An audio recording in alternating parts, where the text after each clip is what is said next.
Hey everybody, this is Modern Refugee. Having my coffee this morning. Out here stacking a little firewood, and I'm analyzing all the commentary and stuff that I've been reading over the last 12 hours and watching on different YouTube videos of this cell phone outage that happened yesterday. And there's two camps. There's the cyber attack camp, and then there is the solar flare camp. And then there's a very small minority that says, well, there's no evidence of either. And I've read all of these things in the last 12 hours, and I'm going to offer a different opinion here, and then I'm going to elaborate a little bit on what I think some type of collapse is going to look like. Now, the first point that I want to make is there was solar flares, which was entirely, it's well known. There was multiple solar flares. There was another one again last night that was even bigger than the first two that happened, prior to this event. So there's definitely a case for some type of disruption in the ionosphere that causes some type of natural event like this to take out our infrastructure. Now, I have a lot of people that comment on my channel from Canada, and a lot of people in Canada said that they didn't have any disruptions. They didn't have any problems whatsoever. Now, a solar flare wouldn't stop at a border. So that was one thing that kind of, as I watched the day progress, now there was a lot of other system failures that took place yesterday, which would be indicative of a solar flare.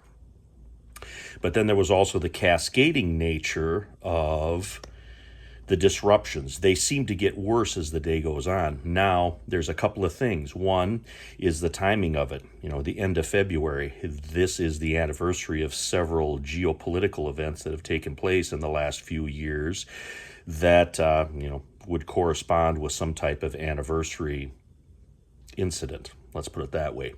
Now, that was one thing. Now, another thing, I live more or less in the flight path from Selfridge Air National Guard Base to Camp Grayling. And Camp Grayling is a large aerial gunnery range that they use all the time. There was just a terrible amount of aircraft activity that took place yesterday after I got up and started seeing what was going on. A lot more than normal. So that was a lot of coincidences that all took place. Now, I had somebody that did a lot of investigating, carried a gun for a living, that told me this years and years ago. If there's too many moving parts to an incident and you're trying to figure it out, you always go with your gut feeling, because that most times is going to be correct. And as the day went on yesterday, I thought that this was some type of man-made event, and I still believe that it was some type of man-made event. Now, here comes my opinion on the topic. How many times have we been told that there is foreign adversaries already in all our critical infrastructure, our critical systems, whether it's communication, utilities, whatever, medical, whatever? How many times have we heard that? So we know that those nefarious agents are already embedded in our systems. Why not wait for some type of natural event to take place and then flip the switch on their malicious activity? Because then the ones that are on the receiving end, the victims, they don't know what it is. Well, maybe it's this or maybe it's that. Well, maybe it's both. And that's one thing I haven't heard anybody say anything about in the last, 24 hours or so since this whole thing took place. The best attack is the one on the receiving end, the victim, doesn't know it's an attack, thinks it's just a, happenstance. It's just a series of unfortunate events. Now, another thing that I look at when I see this whole event and I'm analyzing this, take a step back, whatever, what would be the first thing that you would want to take down if there was some type of attack on the infrastructure, the first thing you're going to take down is communications. So nothing can be coordinated.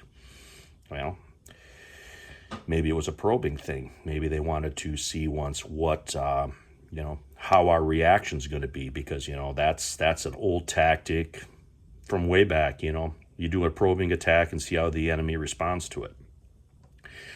But the first thing that would be, taken down would be communications, and then the next would be utilities, other critical infrastructures. And I believe this is a way a attack would take place. It would be cascading. One thing would happen, then another thing would happen. Now there is a case that could be said for a bunch of things happening at once, but that doesn't allow for the full effect of the first thing to kick in before another thing kicks in. You want to let chaos ensue. I'll give you an example. I seen this in a movie a while ago, and the movie was actually The Kingdom, if you've ever seen that one. And I believe it was Peter Berg that directed that one. And what it was is there was an attack staged. All the emergency services rushed in to respond to that attack, and then there was another attack that took out the emergency services. That's a viable attack. That is a viable tactic that could be employed against us. Set off something, allow everybody to rush in, and then a second attack takes out all the responders. Does it remind you of something that happened back in September 23-ish, 4-ish years ago? Does that remind you of something? Because it reminds me of something. That is my feeling on this, that there were several things in play, that a natural event was used to cover this malicious activity. And I've read novels and I've read books where they've used, the plot in those books was use some natural event to, go into some type of military action against an adversary. Going all the way back to when I was like in my early teens. It is a viable tactic. And like I said, it's something that I've never heard anybody talk about. And I wanted to kind of jump on the old YouTubes here and sort of give my opinion of that, to direct the line of thought in another direction. And I'm really surprised at the division in the preparedness community over this.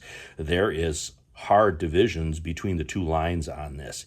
And, I'm going to give my dad speech now. We're preppers. We're here to help people get through bad times, right? If we argue amongst ourselves, it's one thing to argue back and forth with people over emails or whatever, but arguing amongst ourselves isn't going to push the message of preparedness forward. What is going to push the message forward is a certain amount of unity. Have redundancy in your systems. Have spare stuff at home that you need, like medication, food. Have a way to generate a little bit of electricity. Have your transportation up to date in case you have to move from an unsafe area to a safe area. Use your skills of observation to observe what's going around you, analyze that, and see potential problems ahead of time, and then evacuate yourself out of there. Or see a potential problem in how you have your plan set up, tweak that plan before something bad even happens, and then that way you can prevent the bad thing from happening, and you can mitigate the whole process. These are the things that I think that people should be focusing on and should be analyzing. Now, I'm just an average guy looking at this try to take a step back and look at it from a higher perspective and analyze the situation. And that's all this video is here, is just my speculation. But anyway, wanted to mention that today because I haven't heard anybody mention that particular aspect of it. But anyway, this is Modern Refugee. Appreciate all my subscribers out there. I hope you guys got a little information, a little entertainment, and something to think about. As always, out of this video here, that's sort of the point of a lot of my videos, is getting people to look at things from a different perspective. But anyway, you guys stay safe and you guys take care out there.